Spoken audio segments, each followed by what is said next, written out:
My name is Rachel Owens-Sarno, and I'm the host of Large Animal Library. The sport of professional rodeo is a true American tradition. Started as a friendly competition between ranchers, rodeo features barrel racing, team roping, steer wrestling, and many more. But today, we are focusing on the women's event of barrel racing.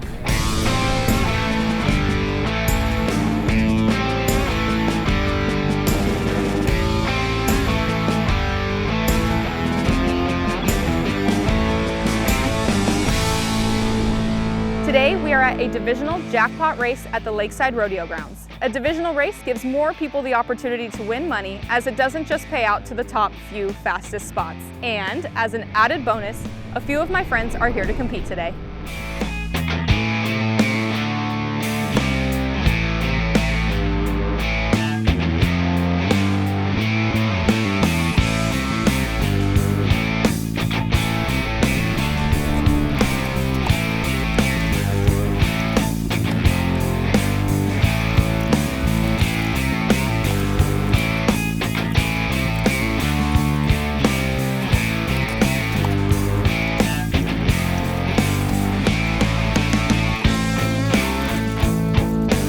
Stella, not only do you compete in barrel racing, but you compete in team roping, you're a rodeo queen, all of these other events. Can you tell us a little bit about what that's like to do all of that? You know, it's a lot of time spent in the saddle, and I think it's just amazing being able to do it all, and just a lot of work during the week, but it's extremely rewarding. And if you had to pick a favorite, could you? No, I couldn't. I don't even want to say. That's the right answer.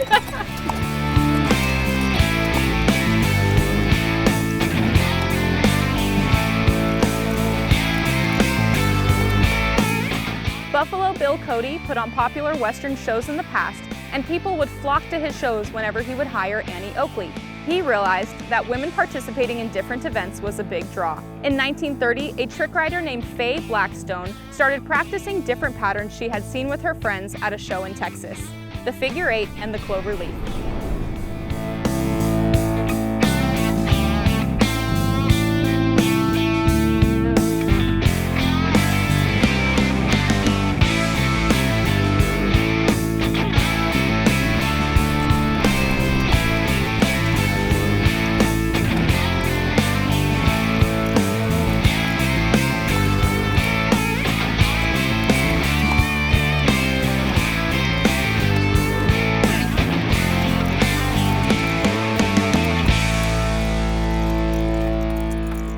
So Hannah, what has been the hardest part about barrel racing so far? Well, today was the ground. Oh. You know, I think having discipline, getting out there every day, doing the work, putting in 100%, knowing that you're not always going to get 100% back. It's really a partnership, and some days you're successful, some days you aren't. Seasoning the young ones is so tough, and they say it takes 1.5 million runs, it feels like, until they're ready. You're probably on what, run 15 or so? How is that feeling going into all of this? It's still good. It's rewarding to get out there, especially with a horse who started from the ground up. To me, like, I've had a lot of older horses that I didn't necessarily do all the training on, and to have one that's all me, good and bad, you know, that's really rewarding. And unlike Stella, you probably can pick a favorite, and we know it's the one you're riding today. It is, unfortunately, even today. In 1931, women were added to the rodeo docket and barrel racing took off. And it continues to be a fan favorite today. Women from all across the country compete in this fun, fast-paced event.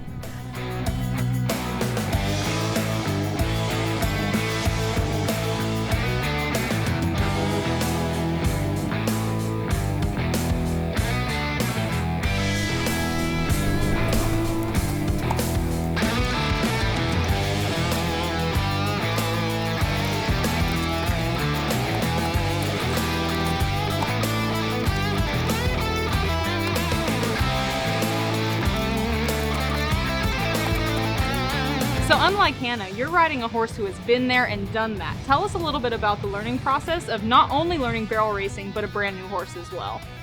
Yeah, so my horse Zora, I got her, she's extremely hot, and the first few times I rode her definitely was a wild ride. That first race that I went to, she went so fast to the first barrel that I did end up on the ground, but now when we're racing, we just get along so well and I love her so much. Good job.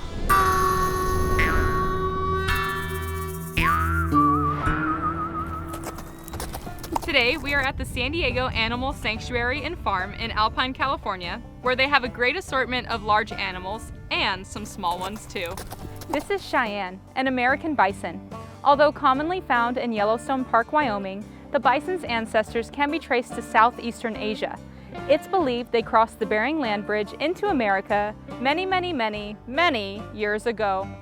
Commonly called the buffalo, the bison and buffalo are not really that closely related. They are both in the Bovidae family, but bison are more closely related to the domesticated cow. I'm here with Agnes Bartlett. How do you pronounce your last name? I'm gonna mess it up. Agnès Bartlett. Yeah, so that's not coming out of my mouth. Tell us, where did you get Cheyenne from?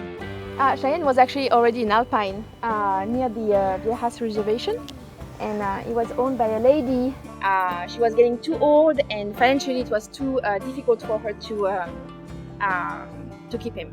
And so she really tried to find a good place for him so he can stay the rest of his life. And she decided to choose us. Tell us, what does he eat? How much does he eat? How do you take care of an animal like this? He eats orchard hay. That's mainly his diet, and then we also have pellets, special pellets for wild herbivores. So that creates a lot of you-know-what. How do you clean this pen?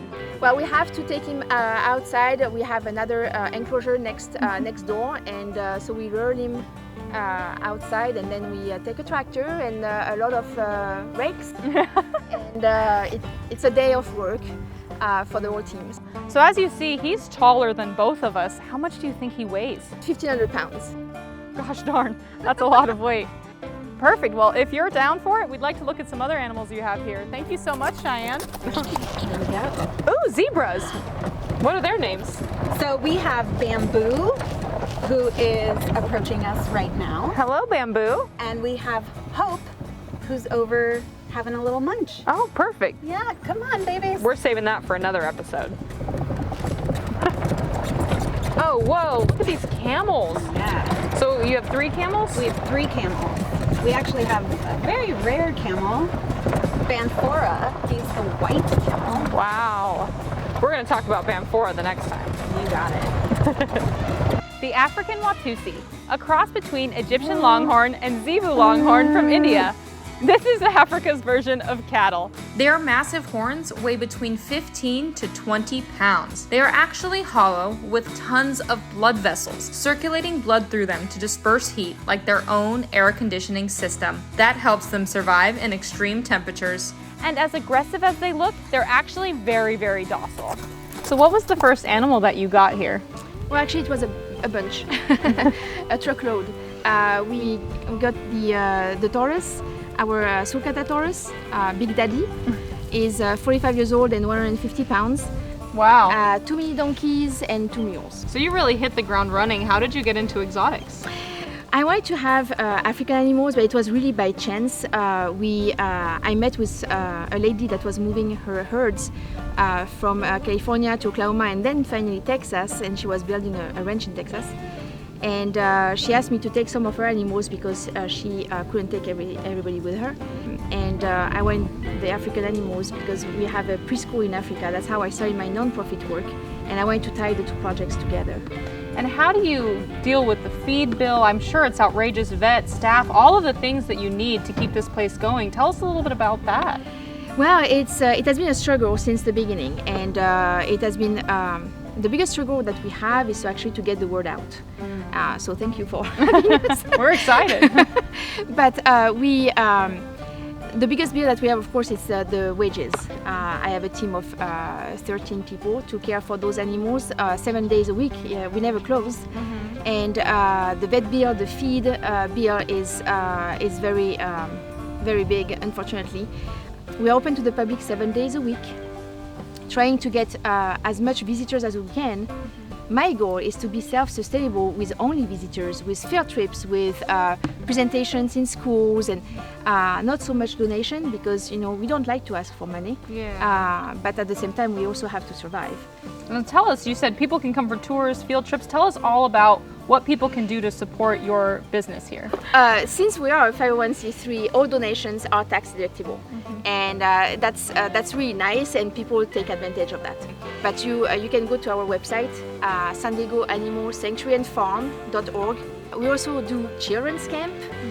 We do private children's camp, which is really nice because we take only one child at a time, or up to 3 if they know each other, they are friends or siblings.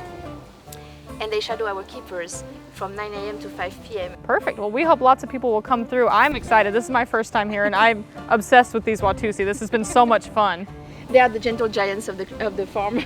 I would love to come back and visit some of the other amazing animals you have here. Would that be okay? Of course that would be okay. I would be very happy to have you back. Perfect. There you have it. Lots more to see and learn. We'll catch you next time on Large Animal Library.